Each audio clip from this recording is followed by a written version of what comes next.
दोस्तों, Indian cinema का सबसे बड़ा सपना अब हकीकत बनने जा रहा है। वजह है रामायण।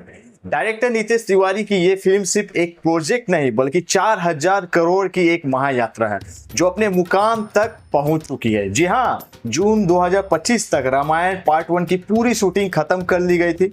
इसके बाद डायरेक्टर नीतीश तिवारी ने खुद एडिटिंग रूम में बैठकर पहला पार्ट भी लॉक कर दिया है। यानी फिल्म का फाइनल कट अब तैयार है, लेकिन कहानी यही खत्म नहीं होती। अब आप सोच रहे होंगे जब फिल्म रेडी है तो फिर रिलीज के लिए इतना लंबा इंतजार क्यों? जैसा कि आप लोग सब जानते हैं 2026 के दिवाली में ये फिल्म रिलीज वाली है, तो फिर इसके लिए इतना इंतजार क्यों? दरअसल अब अगले 300 दिनों तक सिर्फ VFX पर काम होगा। यानी कि ये VFX कोई मामूली टीम नहीं कर रही, बल्कि पूरी दुनिया की टॉप कंपनियां इस फिल्म से जुड़ी है। नमित मल्होत्रा की प्राइम, फोकस और DNEG जैसी कंपनियां जिन्होंने अवतार और एवेंजर्स जैसी हॉलीवुड ब्लॉकबस्टर पर काम किया है, अब भारतीय रामायण को बनाने में लगी है।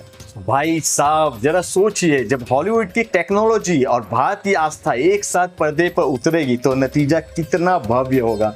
अब बात कास्टिंग की करें तो मर्यादा पुरुषोत्तम श्री राम का रोल निभा रहे हैं रवि कपूर। जैसा कि आप लोग सब जानते हैं, माता सीता के रूप में दिखेगी साई पल्लवी। रावण का रोल साउथ सुपरस्टार यश निभा रहे हैं, जिन्हें आपने KGF में देखा है। वहीं हनुमान के रूप में और भरत लक्ष्मण जैसे किरदारों के लिए भी बड़े नाम जुड़े हैं जो धीरे धीरे सामने लाए जाएंगे। सनी देओल, बॉबी देओल, अजय देवगन, सबके एक साथ आने की संभावना है। यानी ये सिर्फ एक फिल्म नहीं बल्कि पूरे भारत के स्टार्स का संगम है।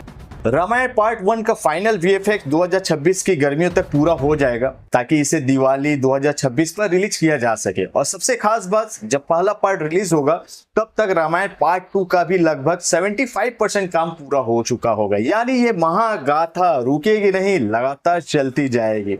अब सोचिए, इतने बड़े लेवल पे फिल्म बनी हो और उसके प्रमोशन की प्लानिंग ना हो, ये कैसे हो सकता है? मेकर्स अगले पूरे साल टाइम पर इस फिल्म के पोस्टर्स, टीजर्स, ट्रेलर्स रिलीज करेंगे। यानी अगले 1 साल तक देश की हर गली मोहल्ले में सिर्फ रामायण की चर्चा होगी। लेकिन कहानी यहीं खत्म नहीं होती मेरे दोस्तों। रामायण के बाद अब महाभारत पर भी दांव खेला जा रहा है। डायरेक्टर अरूर गोपालन और जॉन अब्राहम लेकर आ रहे हैं एक ऐसी फिल्म जिसका टेंटेटिव टाइटल है दुर्योधन। अब सोच रहे होंगे दुर्योधन तो पुरानी कहानी है, इसमें नया क्या है? तो सुनिए, ये महाभारत मॉडर्न टाइमलाइन में दिखाई जाएगी। यानी वही धर्म अधर्म की लड़ाई, वही महत्वाकांक्षा, वही ईर्ष्या, लेकिन आज के जमाने में। जॉन अब्राहम इस फिल्म में दुर्योधन का किरदार निभाएंगे। एक ऐसा किरदार जो न सिर्फ खलनायक है बल्कि अपनी खूबी और खामियों के साथ एक इंसान भी है। फिल्म का प्रोडक्शन 2026 में शुरू होगा। ये भी इंडियन सिनेमा को एक अलग ही लेवल पर ले जाने वाली है।